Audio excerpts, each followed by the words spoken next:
Welcome in. It's Friday. Payoff Pitch, Action Network's MLB betting podcast. Brendan Glasheen, joined by Sean Zerillo on this Friday, September 20th. We're diving into the Friday slate, Major League Baseball, full slate of games on this Friday. I'm starting to feel it here, Sean. We were just chatting before we got started. Like, this is going to be a really fun October. Of course, I want all of you, meaning our contributors, to do well with your bets and your win totals. Not to say those aren't important coming down the stretch here, but I'm about ready for this postseason to start. But this is a fascinating race right now. What the Tigers are doing, wow. We'll get to them in a moment, but we'll do what we normally do. We'll get to Fade the Public. We're going to do a Fade the Public segment. We're basically covering all of the AL Central in some capacity for most of the pod, and then some final bets from Sean, as well as an underdog play, which we'll get to. But first, what do you identify as a best bet today? The Tampa Bay Rays in both halves, bet them at minus 106 for the first 5 innings, minus 110 for the full game, projected them around minus 124 in either half. So would take either one of those up to about minus 115. Jose Barrios, the guy we typically talk about with home road splits, 2.7 ERA at home this year, 4.16 on the road. His expected FIP basically identical home and road. And as Charlie and I discussed a couple weeks ago, I don't know if it's a mental thing where, he's able to pitch as effectively, get into similar situations. But at home, he strains those guys. On the road, he has hiccups and doesn't strain those guys. But through his career, Jose Barrios has had big home run splits, and the expected FIP across his career is 0.7 of a run higher on the road than it is at home. And he's generally pitched at league average parks, Toronto, Minnesota, pretty close to league average run scoring environment. So there's no reason why he should show such substantial splits between home and road environments. He just has throughout his career, and it's kind of stuck around. And the expected FIP really only this season has lined up home and road. But across his career, Barrios 3.47 ERA at home, 4.65 on the road. So even more drastic than his splits this year, more than 2 runs of a differential, more than a full run differential. I guess it is smaller this year. It's about a run and a half this year. But offensively, the offensive splits, that's the one area you might give the Blue Jays the advantage in this matchup. However, in the second half, Toronto 5th, Tampa Bay 24th in terms of WRC+. But the offensive splits lefty-righty. Toronto is 3rd against righties in the second half, 25th against lefties in the same span, 123 versus an 83 WRC+. So as long as Tyler Alexander's in there for the Rays, Toronto is in their lesser split. He is going to start, presumably give them 4 innings. But the Rays have a big bullpen advantage in the back end of this game as well. Top 5 by every pitching metric I would use as an indicator in the second half. 5th in expected FIP, 5th in strikeout minus walk rate, 5th in pitching plus, and then 2nd with a 3.54 BOT ERA. Toronto 28th in expected FIP, 30th in strikeout minus walk rate, 29th in pitching plus, 27th in BOT ERA in their bullpen in the second half. So massive bullpen edge for the Rays. Toronto technically has the better offensive splits, but not when a lefty is in there. And then also Tampa being at home. These teams basically, for me, projected about the same coming into the season, sort of project similarly here as we arrive at the end of the season. I may actually prefer Tampa Bay's roster top to bottom with that bullpen edge. So, yeah, as I said, projected Tampa around minus 125 in both halves, like either one up to about minus 115. I'd probably bet that first 5 line, though just a little bit smaller. The difference between Alexander and Barrios, not as big, as the difference between the 2 bullpens, and you don't know how long Alexander is ultimately going to end up being in there. So don't want to, or who comes in behind him for that matter. If he only pitches through the 4th inning, you don't know which reliever you're going to get directly behind him. I project sort of an average of Tampa Bay's bullpen for that 5th inning. I don't know specifically who's going to get it. So that's why I'd skew more towards the full game in this one. Okay, very good. Rays on the money line. Fade the Public. We looked at the Action app, our Action Pros section, and 90% of the bets, 99% of the cash coming in on the Kansas City Royals tonight. Michael Wacha's on the mound facing Mason Black. The Giants are in town taking on the Kansas City Royals. You like the price on who here? Or is there a way you're going to go another direction? Yeah, I'm going to take the over. I projected this total closer to 8.9, roughly just short of 9. Now, the wind is blowing in 6 miles an hour from right field. That did downgrade this park relative to a normal day, but not substantially because it's still 86 degrees at first pitch, and there's still high air pressure, which should help the ball carry get extra base hits. Kauffman Stadium, not a big home run park, but does have a lot of doubles and triples and extra base hits, big gaps for guys to poke hits into. Now, the Royals, watching their games over the weekend, their announcers were indicating that they've been in a funk because they're kind of selling out for power. They haven't been doing what they've been doing all year, which is putting the ball in play, avoiding the strikeout, and just letting guys run around the bases. They've kind of been trying to hit fly balls and hitting the flyouts. That doesn't have me a little worried because it seemed evident from their announcers that they're just not taking the approach right now that they've taken all season offensively.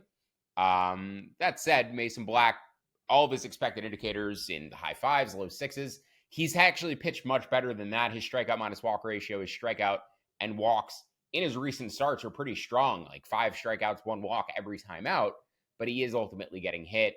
And the Giants bullpen, like the Guardians bullpen, seems like it's getting fatigued in the second half.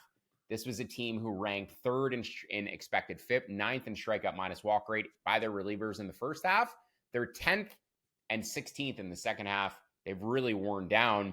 The Royals, on the other end, they were a bottom 3 bullpen by every indicator in the first half. They improved. They got some guys at the deadline, improved the overall team. They're still 19th by both strikeout minus walk rate and expected FIP in the second half. So I don't like either of these bullpens.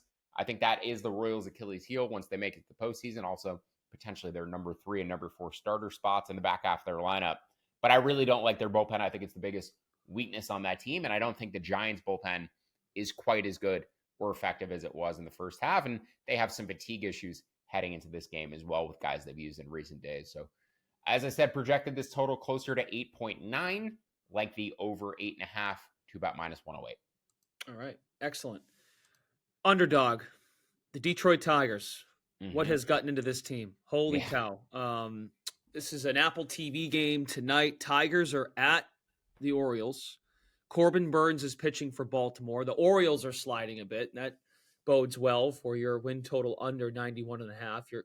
It's shaping up for you as we come down the stretch here. But why are the Tigers, as hot as they are, why are they plus 165 on the money line tonight? I know Corbin Burns respect, I suppose. That price has come down a bit in the market. I'm sure you can look around and get a good number. But Tigers, you like the Tigers. You're going to keep riding the wave here. Yeah, I mean, they've been the best team in the American League in the second half, 33-23, plus 47 run differential. The Orioles have been under 500 since the start of July, and they're 27-30 in the second half, a -7 run differential. The Tigers have the better bullpen. Offensively, I think these teams are really comparable, and as I discussed last Friday, the Tigers' hot streak coincided with them getting all of their guys back off the injured list, Riley Green and Kerry Carpenter. They brought Torkelson back up for the minor leagues in September, so their lineup looked nothing like what it does now over the past, or, from, I'd say, mid-May to, late July. Like, their lineup looks completely different than it did now. This is the team that they expected to have coming into the season. This is the team that they had for the first 6 weeks.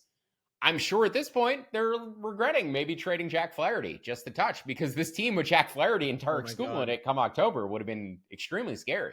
I forgot that they dealt Flaherty to the Dodgers. That's right. I mean, they got Trey Sweeney back, who's giving them some at bats. They got a minor league first baseman back as well. But this team would have been a team I would have considered betting, for AL pennant prices if they still had Jack Flaherty. With just Skubal in there, not as interested. Now, who's their starting pitcher today? Because that is going to determine where the line goes. Is it going to be a combination of Keider Montero and Brant Herter? Is it just going to be one of the two?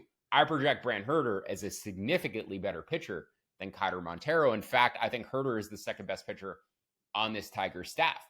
2.18 expected ERA, 2.94 expected FIP, 22% strikeout minus walk rate. Herter has been phenomenal.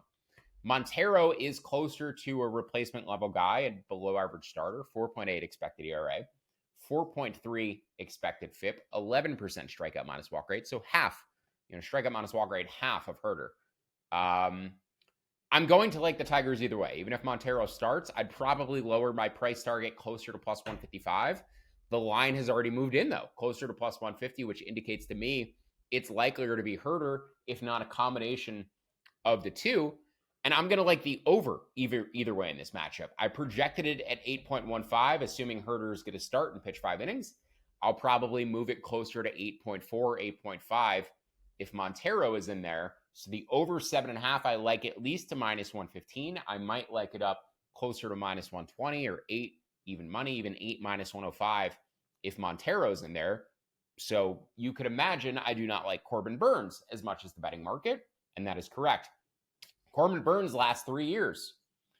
2021, last 4 years. 2021, 2 expected ERA, 30.4% strikeout minus walk rate. 2022, 3.05, 24%. 2023, 3.4, 17%.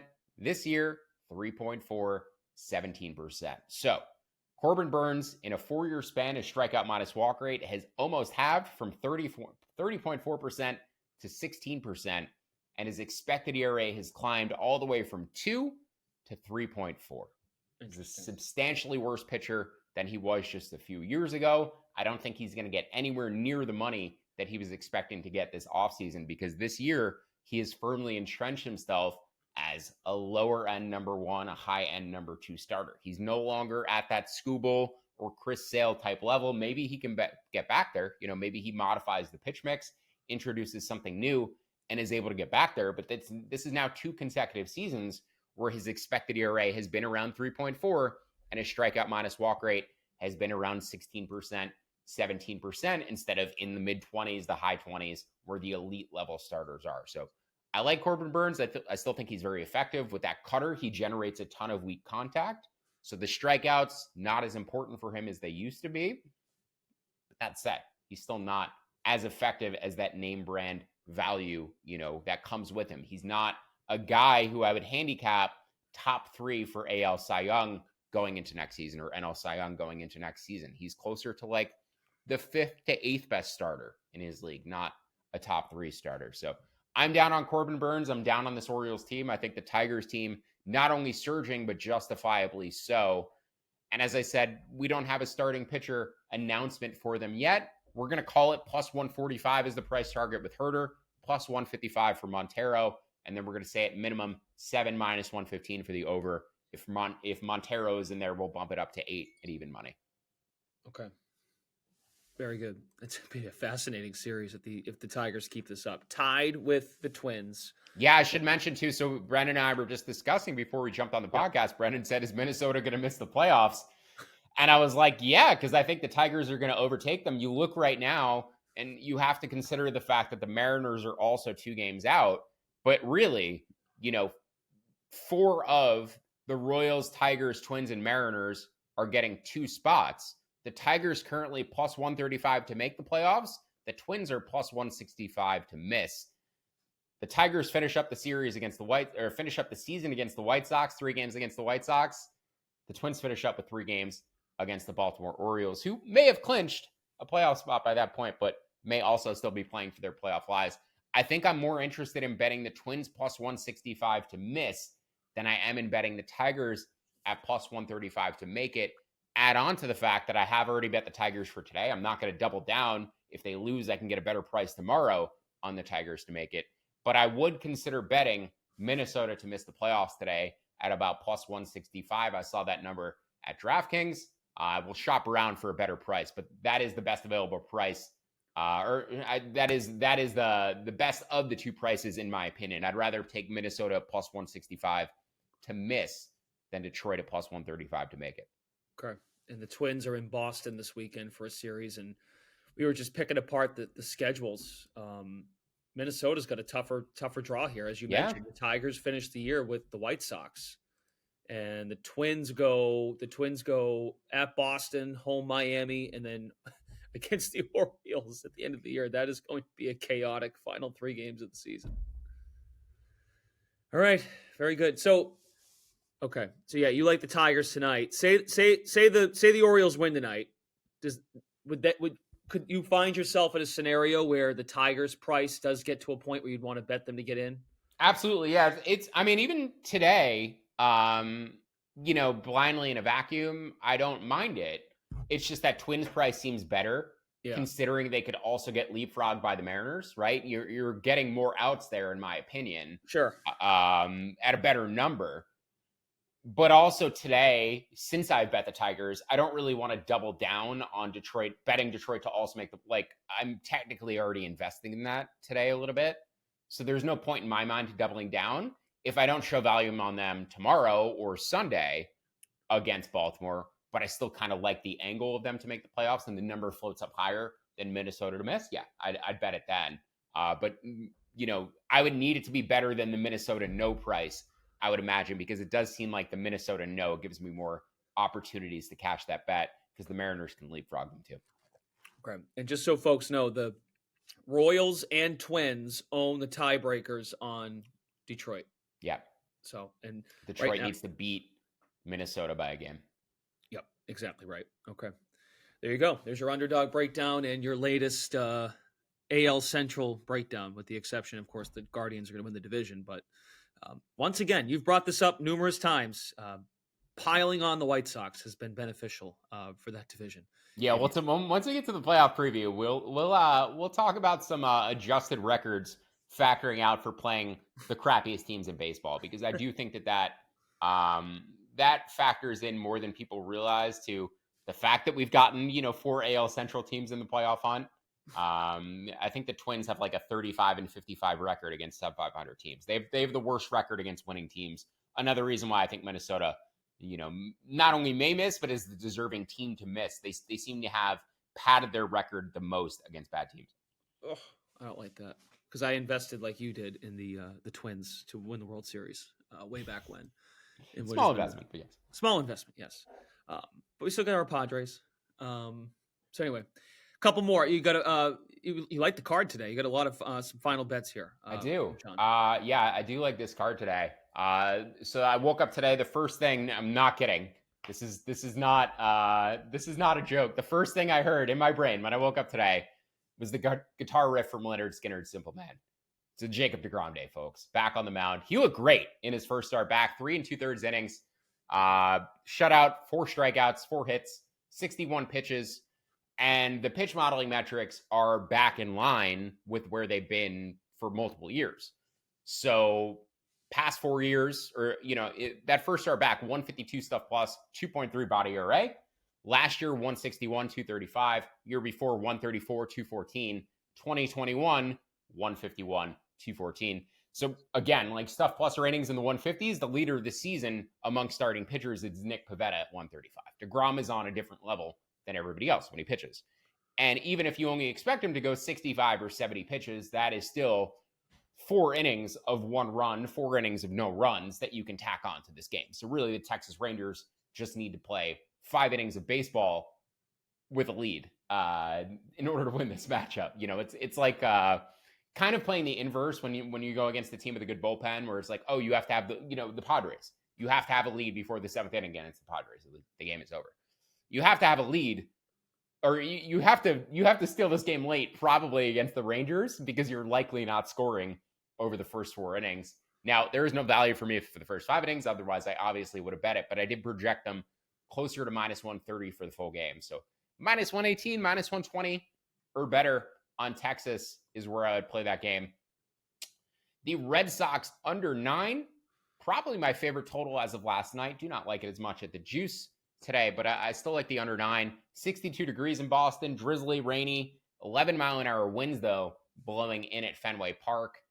And this game fit 3 Action Lab systems for underbetters. I'd make this 10.02 on a normal day. I made it 8.4 today. So the under 9 in Boston. Richard, don't call me Dick Fitz, starting for the Red Sox. He showed really good stuff. 119 stuff plus, 3.3 body ERA in his first 2 starts. So I think Dick Fitz is actually going to be a pretty effective arm, on top of having the funniest name in baseball right now. Effective arm, maybe effective elsewhere too. Absolutely. Giving him all sorts of fits in bed. Arizona Diamondbacks over 8. Projected this total at 8.5. I like the 8 to -110 here. It's a strange situation. So, you see the park factor fluctuate for Milwaukee, and you're like, why is that the case? They're basically in a dome. It is open, though, and the air does, it's open on the sides, and the air can come in, and air pressure, humidity can affect how that park plays. You wouldn't expect that, given the fact that it's covered, but air pressure, air temperature can actually influence It's still, even though it's inside. So yeah, over 8 to -110 between Arizona and Milwaukee. And then a few more. The Phillies, I bet the first 5 last night. If you can get -105 or better on their full game line today, seems like it's getting there. -106 currently best available. It was -110 last night. So -105 would be a bet for me on the Phillies for the full game. The St. Louis Cardinals, if you can get -112 or better, I like that. The top 4 relievers for the Guardians have all pitched on back-to-back days or work 3 in 4 days. So normally would give the Guardians a bullpen edge. I give St. Louis the bullpen advantage there tonight. And then lastly, the Oakland A's, a couple of bets in Oakland. I like the over. I bet the over last night. Do not like it quite as much today. You can check my action app for the price targets, but I would bet the A's today at +165 or better as well. We talked about it with Corbin Burns and Garrett Cole, similar decline over the past few seasons. Now, Cole has gone on the IL and started this season with an injury in spring training, so we have more of a reason to justify that decline. I think Burns has kind of been pitching through some issues. Cole, we know, has had issues because he's actively gone on the IL for them. 2022, Garrett Cole, or you know what, I'll read it this way. Past 3 years, Garrett Cole, 2022, we'll start 2022 and we'll work our way to 2024. 3.3, 3.5, 3.9 expected ERA, 26% strikeout minus walk rate, down to 21%, now 18% this season, 139 stuff plus 2 years ago, now 121 last year, 112 this season, and the body ERA has gone up for 3 straight years as well, 306 to 350, now 380. Again, Garrett Cole won his Cy Young last year, even though it was the least effective season he's had in 3 or 4 years. He's continued to decline this season, coming off of an arm injury in spring training. He now projects closer to a league average pitcher because your league average numbers are around a 4.18 expected ERA, a 10% 11% strikeout minus walk rate. So he's still an above average pitcher, right? But he's no longer that dominant ace level starter. I think Burns has moved from the 1A type pitchers to a 1B or a 2A. Garrett Cole has gone from last year. I would have put Garrett Cole as like a 2A, and the best of the number 2 starters. This year, I think he's a 2B or a 3A. So yeah, I think Garrett Cole showing significant concerns relative to last year, significant decline over a 2-year, 3-year period. And he's now getting to the point where it's pretty evident he's on the back end of his career. And I think he could continue to pitch like this for a couple more seasons, but you're not going to get ace level numbers from him. And I think he's now out of Cy Young conversations going forward, unless that injury lifts and his performance level goes back up. But the A's offense we've talked about all throughout the second half, they've been dominant. Brent Rooker has put up literally a Hall of Fame season. That is the term when you go 30, 100, 100 over a season with a 300 batting average. Brent Rooker literally putting up, a Hall of Fame type season. That is what you quantify that as. And Lawrence Butler has been great in the second half, and this A's team has been a lot of fun to watch. So like the over, and I like the A's in Oakland tonight to upset this Yankees team. Okay, very good. Again, find Zerillo in the Action Network app at Zerillo to find his picks, anything else he adds to the card, and of course over the weekend. We are back on Monday. Again, we're doing morning of slate records for the foreseeable future into the postseason. Stay tuned once we get scheduling, once we get through the regular season. About a week and a half to go.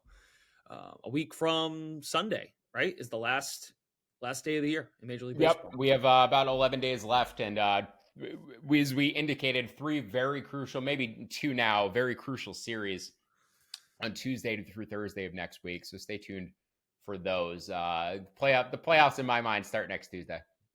Okay, very good.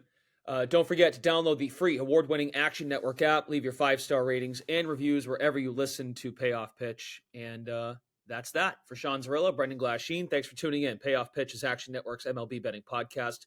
You'll have a great weekend. Best of luck, and we'll talk to you again on Monday.